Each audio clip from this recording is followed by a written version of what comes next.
Thank you so much. ఇంతమందిని ఒక చోట చూడడం చాలా హ్యాపీగా ఉంది. మీరందరూ ఎంత జాగ్రత్తగా అయితే వచ్చారో మళ్ళీ వెళ్ళేటప్పుడు అంతే జాగ్రత్తగా వెళ్ళాలని మనస్ఫూర్తిగా కోరుకుంటున్నాను. ఓకే, ఏదో ఒకసారి మనం స్టార్ట్ చేసే ముందు ఏదో ఒకసారి అందరూ ఒక చేయి పైకి ఎత్తండి. అక్కడ మధ్యలో వాళ్ళంతా మీకున్న రెండో చేయి కూడా పైకి ఎత్తండి. గట్టిగా చప్పట్లు కొట్టండి ఒకసారి.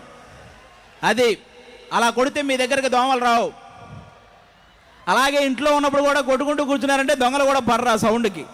కాబట్టి అది మంచి ఎక్సర్సైజు, మధ్య మధ్యలో చేస్తారండి ఎవరైనా మంచి కార్యక్రమం చేసినప్పుడు. ఓకేనా? ఇక్కడ ఎంతమందికి పెళ్ళి అయింది? ఇటు సైడ్ వాళ్ళందరికీ పెళ్ళి అయిపోయిందా? మీరు చెప్పినా చెప్పకపోయినా పెళ్ళైన ఆడవాళ్ళని మగవాళ్ళని కనిపెట్టడం చాలా ఈజీ. పెళ్ళైన ఆడాళ్ళకైతే తాళి వేలాడుద్ది, పెళ్ళైన మగాళ్ళకైతే మొహం వేలాడుద్ది. ఇగో ఇక్కడ చాలా మొహాలు వేలాడుతున్నాయి, పెళ్ళి అయ్యి తెలిసిపోతుంది. ఓకే ఓకే, అయితే నా టీంలో ఒక్కొక్కరిని పరిచయం చేస్తాను మీకు. నా టీంలో అందరికంటే చిన్నవాడు, మొన్నే ఆయనకి 12 వెళ్ళి 11 వచ్చింది, అంత చిన్నవాడు ఆయన. ఆయన వస్తున్నాడు ఇప్పుడు. రండి.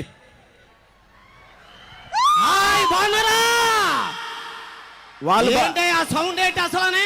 పక్కన సముద్రం ఊరు వినపడకూడదు, గట్టిగా వేసుకోండి. ఆడ అరవమన్నాడు కదా అని అరిచారంటే అరుపులకే పోతాడు, తర్వాత మీ ఇష్టం. చిన్నగా చూసి అరవండి. ఆది గారు మన అరుపులు చూసారా ఎలాగున్నాయో? చాలా ఆ ఊరు చూసారా ఎలాగుందో? మామూలుగా లేదా ఊరు, సముద్రం గాలి కంటే ఎక్కువగా ఉంది. ఏది మీరు ఏంచండి, మీకు అంత ఉందా ఇక్కడ? అందరం మన వాళ్ళే. ఏది ఒకసారి ఏంచండి, ఇటు సైడ్ అంతా ఒకసారి ఇటు సైడ్ అందరూ వేసుకోండి అబ్బా. అదిగో ఏంటి ఇటు సైడ్ అంతా మన ఫేవరెట్లు, మన యూత్. గట్టిగా వేసుకోండి రాజ్యాంగ రాజుకి. అది సౌండ్ అంటే. వాళ్ళు కూడా నాకే అరిచారు అనుకుంటున్నాను నేను. మీరు ఎలాగే అనుకుంటారు ఏంటి? వచ్చి ముందేంటి, మా టీంలో చాలా చిన్నవాడు, మొన్నే 11 వెళ్ళి 12 వచ్చింది, ఇండైరెక్ట్ గా వయసు అయిపోయిందని చెప్తున్నారా? ఇండైరెక్ట్ గా ఎందుకు చెప్తాను, డైరెక్ట్ గానే చెప్తాను. ఎవరికైందండి వయసు? ఎవరికైంది? అవలేదా?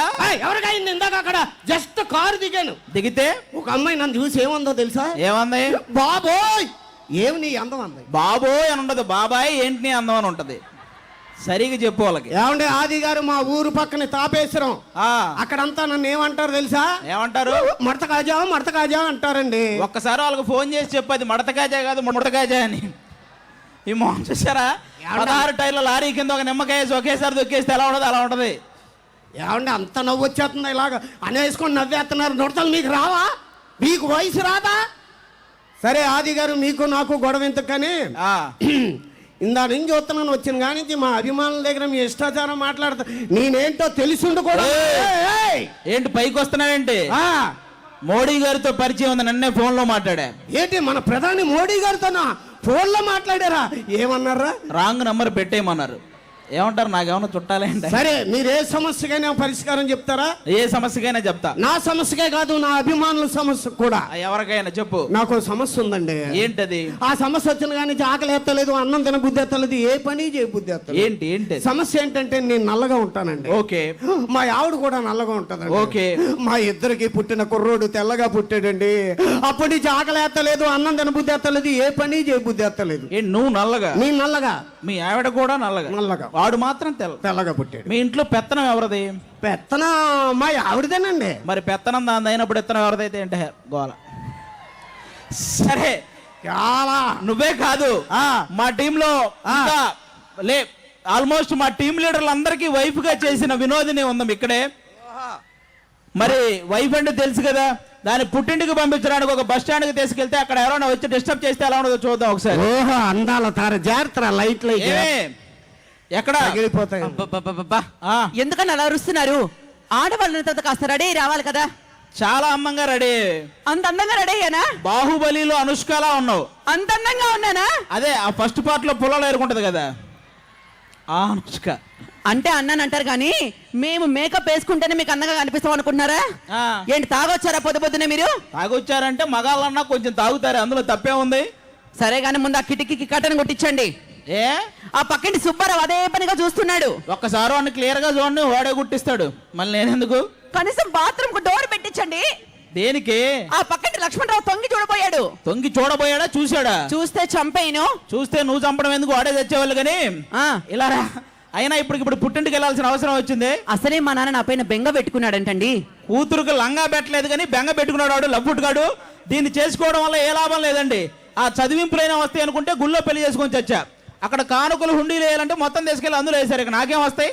పోనీ నా పేరు శేషు, దీని పేరు కీర్తి. శుభలేఖలో ఏమని రాయాలండి? శేషు కీర్తిల వివాహం అని రాయాలా? కీర్తి శేషుల వివాహం అని రాశారు. చచ్చిన వాళ్ళ పెళ్ళని ఎవడు రాలా అక్కడికి. సరే, ఇన్ని మాటలు మాట్లాడుతున్నారు. పెళ్ళై 10 సంవత్సరాలు అయింది. ఒక నగా నట్ర కొనిపించిన మొహమా మిహాంది? మీకు నగలో నట్ర పెట్టడానికి మాది కళ్యాణ్ జ్యువెలరీస్ కదే, కళ్యాణ్ టిఫిన్ సెంటర్. కావాలంటే ఒక దోశ అడుగు పెడతాం. అది వదిన, లడ్డులా ఉన్నావు ఎదురుగా కూర్చొని. నువ్వే చెప్పు, ఏం అడిగినా సరే ఇలా మాట్లాడుతూ ఉంటాడు వదిన. సరే గాని మగవాళ్ళే తెలివైనట్టు సమాధానం చెప్పొద్దు ప్రతిసారి. తెలివైనట్టు అంటే మగాళ్ళే తెలివైన వాళ్ళు. అదిగా ఆ బ్యాచ్ అనుకున్న బ్యాచ్ అంతా మగాళ్ళే. అది అక్కడ హలో, అటు సైడ్ కూడా చూడు, మొత్తం మగవాళ్ళు. నువ్వు లెక్కేసుకున్నా కూడా మగాళ్ళే ఎక్కువ మంది ఉంటారు ఇక్కడ. అందమన్నా తెలివన్నా ఆడవాళ్ళది ఏమంటారు ఆడవాళ్ళు? అదిగో చూడు, మా ఆడవాళ్ళు ఇంట్లో మొగుల మీద అరుస్తారు అనుకుని ఇక్కడ స్టేజ్ ముందు కూడా అరుస్తున్నారు వాళ్ళు. సరే, ఎస్. సరే, నువ్వు అంత తెలివైన వాడితే ఒక ప్రశ్న అడుగుతాను, ఆన్సర్ చెప్పు. చెప్పు. నువ్వు అలా బీచ్ రోడ్ లో నడుచుకుంటూ పోతున్నావు. ఓకే. నీకు ఒక డబ్బున్న మూట, ఒక తెలివి ఉన్న మూట దొరికాయి. నువ్వేం తీసుకుంటావు? మా మగాళ్ళం అయితే డబ్బున్న మూటే తీసుకుంటాం. అదే మా ఆడవాళ్ళం అయితే తెలివి ఉన్న మూట తీసుకుంటాం. ఎవరికి ఏం లేదు అదే తీసుకోవాలి, అందులో తప్పే ఉంది. ఏమండి అంటే అన్నానంటారు కానీ నాకు చిన్న డౌట్ అండి. ఏంటది? ఎప్పుడు చూసినా ఎక్కడ చూసినా ఫైట్ స్టేషన్ లో ఇలాంటి కుర్రాలే పనిచేస్తూ ఉంటారు. అలాంటి అందమైన అమ్మాయిలు ఎందుకు పనిచేయరండి? ఫైర్ స్టేషన్ లో ఆడవాళ్ళు ఎందుకు పనిచేయరా? మీ ఆడవాళ్ళకి నిప్పు పెట్టడమే కానీ ఆరపడం రాదు కదా, అందుకు పనిచేయరు. ఇదిగో మీరు ఇలా మాట్లాడుతుంటే మా పుట్టింటికి వెళ్ళిపోతాను చెప్తున్నాను. ప్రధానికి ఫీల్ అవ్వకే, భార్య అంటే భర్తలో సగం, అది ఒకటి గుర్తుపెట్టుకో చాలు. అవునా? అవును. ఇంతసేపటికి లైన్ లోకి వచ్చాడు. భార్య అనేది భర్తలో సగ భాగం కదా? అవును. అంటే ఇప్పుడు మేము ఏడిస్తే మేము ఏడుస్తాం, మేము నవ్వితే మేము నవ్వుతాం, మేము పైనుంచి దూకితే ఇంకాస్త ఎక్కువ నవ్వుతాం. దూకండా మీకు దండం పెడతా అంటే అన్నానంటారు కానీ, ఏమండి ఆడవాళ్ళతో గొడవలు పెట్టుకోకండి. నేను పక్కింటి సుబ్బమ్మతో ఏంటి ఆ గొడవ మీకు? గొడవ అంటే మనం పొద్దున్నే టిఫిన్ చేసే టైంకి ఇంటికి ఎవరైనా వస్తే ఏమంటాం? రండి టిఫిన్ చేద్దాం అంటాం. మధ్యాహ్నం భోజనం చేసే టైంకి వస్తే రండి భోజనం చేద్దాం అంటాం. అది రాత్రి పడుకునే టైంకి వచ్చింది, రండి అన్నాను, దానికే గొడవ అయిపోయింది. చంపేసా చెప్పు. వాడెవడో డిస్టర్బ్ చేయడానికి వస్తున్నాడు. ఎవరండి చెక్క? మీ అక్క. ఏం కావాలి? మీ ఆవిడ గారా? అవును. పేరేంటో? సోనాలి. బిందె? సత్తు బిందె కనపడట్లా? ఏమండి మీ ఆవిడ గారిని చూస్తుంటే ఓ కవిత గుర్తుకొచ్చేస్తుందండి. ఏంటి కవిత? చెప్పు ప్లీజ్, రిక్వెస్ట్. నీ కోసం ఈ గొడుగు, అబ్బా నీ అడుగులో నా అడుగు, నీకేం కావాలో అడుగు, దాని మూతికి అడుగు. అది కవితారా? అది ఏమంటే బాగలేదా? నువ్వేం చేస్తుంటావురా? నేనేం చేయనంటే అన్ని మా పనోళ్ళు చేస్తూ ఉంటారు. అంటే మీ ఇంట్లో వంట చేసేది పనోళ్ళండి, గేదెలు తోమేది పనోళ్ళండి, మీ ఆవిడతో కాపురం పనోళ్ళు. ఆహా, మొత్తం పనోళ్ళే, మనం బీగేది ఏం లేదైతే. ఏమండో నేనేం తెలివి తక్కువ ఏం కదండో, మహా తెలివైనోడిని. ఏది అంత తెలివైనోడువే? మహా. మనం ఈ బందర్ బీచ్ లో నడుచుకుంటే వెళ్తున్నావరా? వెళ్తున్నాం. ఇందాక చెప్పినట్టే ఒక 500 రూపాయల నోటు, 200 రూపాయల నోటు కనపడింది. నువ్వైతే ఏం తీసుకుంటావు? మీరేమన్నా ఎరుపప్పును అనుకుంటున్నారా? 500 రూపాయల నోటు తీసుకుంటాను. నువ్వు నిజంగా ఎరిపప్పవే, నేనైతే 2 తీసుకుంటారా బొగడా? ఏమండి ఈ డ్రెస్ చూస్తుంటే మీకేం అనిపించలేదా? ఎక్కడికి వెళ్తున్నట్టున్నావు? అయ్యో బాబో, పెళ్లి చూపులండి, విజయవాడలో పెళ్లి చూపులు. ఏమండి పెళ్లి చూపులకు వెళ్తున్నానంటే ఒక సలహా ఇస్తారండి. చెప్పు. రండి. ఇప్పుడు ఆడపెళ్లి వాళ్ళు ఎప్పుడు చిన్న వస్తువులు ఇస్తానంటారు, మగ పెళ్లి వాళ్ళు ఎప్పుడు పెద్ద వస్తువులు అడగాలి. ఫర్ సపోజ్ వాళ్ళు బండి ఇస్తానన్నారనుకో, మీరు కార్ అడగండి. వాళ్ళు కూలర్ ఇస్తారన్నారనుకో, మీరు ఏసీ అడగండి. వాళ్ళ అమ్మాయిని ఇస్తానన్నారనుకో, నువ్వు వాళ్ళ అమ్మమ్మని అడగండి, చేసుకోండి. ఏమండి వచ్చిన కాడి నుంచి అడుగుదాం అనుకుంటున్నాను, మీ ఆవిడ గారు తల ఏంటండి అంత పొడుగు వచ్చేస్తుంది? ఏం వాడుతున్నారు? ఏమంటే ఏం వాడతారండి తలకే? ఏం వాడతాం వదిన? ఉదయాన్నే ఆయిల్ తో మర్దన చేస్తాం వదిన, మధ్యాహ్నం షాంపూతో తలస్నానం చేస్తాం వదిన. మరి రాత్రికి విగ్గు తీసి గోడకున్న కొక్కానికి తగిలిస్తుంది. ఏంటి అది విగ్గా? కాదా? ఏం ఒరిజినల్ కాదులా ఉంది. ఏం కాదు, మొత్తం అంతానే బాయ్ రా. ఎవరేవాడు వచ్చాడు నీకు బాయ్ చెప్తున్నాడు, మాట్లాడుతున్నాడు, తెలిసినోడా? కాదండి. ధర్మ పరిరక్షణ ధురంధరుండా, సకల పాప శిక్షణ దక్షుండా, సుబ్బారావు కొట్లో సున్నుండా. నీ డైలాగ్ లేకుండా నువ్వు వినకుండా ముండా. అది డైలాగా? ఏదో పెద్ద వచ్చినట్టు చెప్పావు. నేను మచిలీపట్నం వెళ్ళాలి సార్. ఏదండి? మచిలీపట్నం వెళ్ళాలి. ఎల్లు. ఎవడడిగాడు? ఇప్పుడు ఇలా వెళ్తే మచిలీపట్నం వస్తుందా? అలా వెళ్తే చేయని పోతుంది రా, దించెల్లినా వస్తుంది మచిలీపట్నం. కానీ తల మీద దెబ్బ ఏంటది? ఇదే నిన్న మార్కెట్ లో సుబ్బారావు గారు రాడు తీసుకొని కొట్టాడులే. ఆ సుబ్బారావు గారు రాడ్ తీసి కొడితే నువ్వు చూస్తా ఊరుకున్నావా? నీ చేతుల్లో ఏమి లేదా? ఎందుకు లేదు, వాళ్ళ ఆవిడ చేయి నా చేతుల్లోనే ఉంది. అప్పుడు ఈ ఒళ్ళంతా దెబ్బలేంటో? రాత్రి మా ఆవిడ బట్టలు ఉతికిందిలేరా. బట్టలు వచ్చే దెబ్బలు వెళ్తే నా ఒంటి మీద ఉన్నప్పుడే ఉతికిందిరా, నీకు అవసరమా? సరే, నీతో నాకు ఎందుకు కానీ 10 గంటల బస్సు ఎన్ని గంటలకు వస్తుందో చెప్పండి. 10 గంటల బస్సు అని వాడే అంటాడు, మళ్ళీ ఎన్ని గంటలకు రావడం? తాగి వచ్చాడా? లేదండి, వచ్చాకే తాగాడు. ఏం అలా అయిపోయిందా? ఏం కావాలరా నీకు? లాస్ట్ బస్ ఎన్ని గంటలకు సార్? లాస్ట్ బస్ అయితే 1 గంటకి. దాని తర్వాత ఏంటి ఇంకా? అదే లాస్ట్ బస్సు రా. ఈ అడ్రస్ చెప్పండి సార్, వెళ్ళిపోతాను. అత్తగారిల్లు మచిలీపట్నం. మీ అత్త ఏమన్నా అమెరికాకి అధ్యక్షురాలు, దాని అడ్రస్ మాకేలా తెలుస్తుంది? అదేంటి ఇప్పుడు ఆర్కే బీచ్ ఎక్కడ ఉంది? వైజాగ్ లో ఉంది. చార్మినార్ ఎక్కడ ఉంది? హైదరాబాద్ పాత బస్తీలో ఉంది. మరి ఆ రెండు అడగగానే టబ్బిమని చెప్పు, మా అత్తగారు తెలీదా?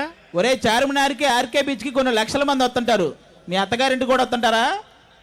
ఏమండి, అడ్రస్ నాకు తెలుసండి. నీకెలా తెలుసు? ఏమండి ఒక్కసారి మీ ఆవిడ పంపిస్తారేటి? మళ్ళీ పంపిస్తావా? నేను అలాంటి వాడిని కదండి. అది అలాంటిది, నా భయం అది కదా. Thank you so much.